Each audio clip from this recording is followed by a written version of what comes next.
Hey guys, Meteorologist Chris Tomer here with this afternoon mountain weather update. My first stop is Kirkwood, California, where it's dry, but I do have snow in my forecast.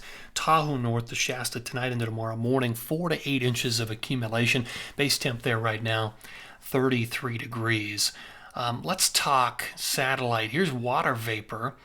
Oranges and reds represent the dry area, so what I'm looking for, the whites and the blues, clear area of spin, low pressure there.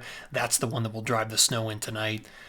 Pacific Northwest trajectory, but then it comes south and will spread some snow into Utah, Wyoming, Montana, Idaho, and even Colorado down the road. Another area of low pressure behind it, but this is everything's riding the northern branch at this point. That's the dominant flow.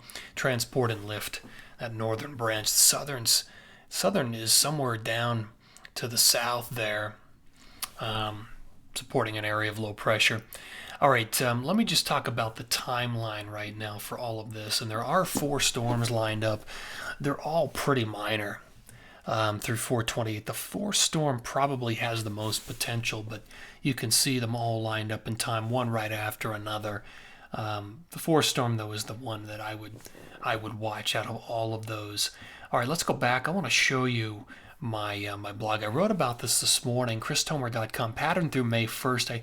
I actually talked a little bit about Alta, Aspen Highlands, Jackson Hole, and Wolf Creek, whether or not they're going to hit these pretty high round numbers.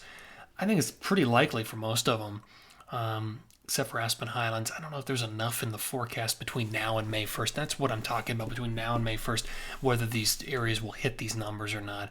I also look at forecast freezing levels, and so this is the maximum freezing level during the day. If you said, what's the maximum level the 32 degree line is going to rise to, I'd say today, 11.2.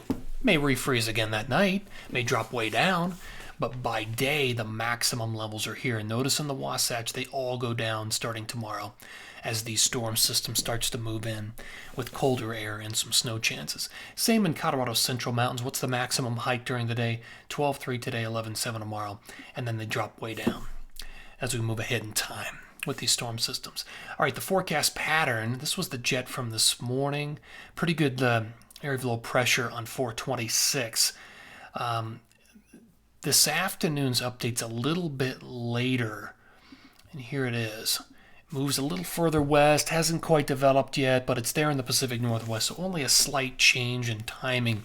But with this delay, it's going to push that storm probably into 427 and 428. After 428, there's probably going to be a brief little ridge of high pressure for the Intermountain West, but that's looking less and less likely. 3 or 4 days ago, it looked like we probably would have a big area of high pressure across the west into May 1st. That's just not looking as likely now. And here's the proof of that.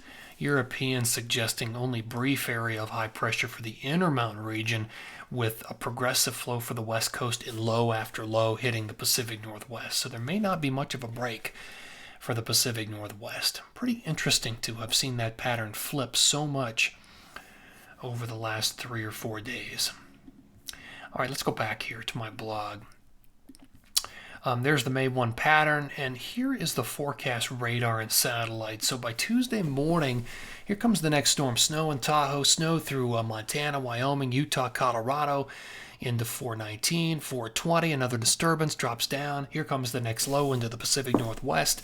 Once again, snow down through Wyoming and Utah and Colorado. And then there's another storm that would hit the Pacific Northwest and another one behind that in time. All right, my totals from this morning are right there. Let me show you what I'm thinking this afternoon. So the rest of today through the 19th, basically 5 to 10 inches for the Wasatch, 4 to 8 for the Tetons, a little bit more up there into Big Sky. And in Colorado, 2 to 6. And there's my 4 to 8 for Tahoe North into Shasta, period 1. Period 2, 420 through 426, another 4 to 8 for Tahoe North.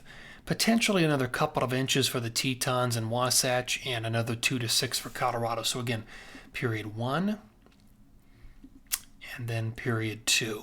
And look at the Pacific Northwest. It continues to snow with another 6 to 12 up there. Again, that trajectory all the way through the 28th favors the Pacific Northwest. In fact, even beyond that, it looks like the storm track will probably favor the Pacific Northwest. All right, guys, that's going to do it for this afternoon update on this Monday. Appreciate you tuning in here, and take care.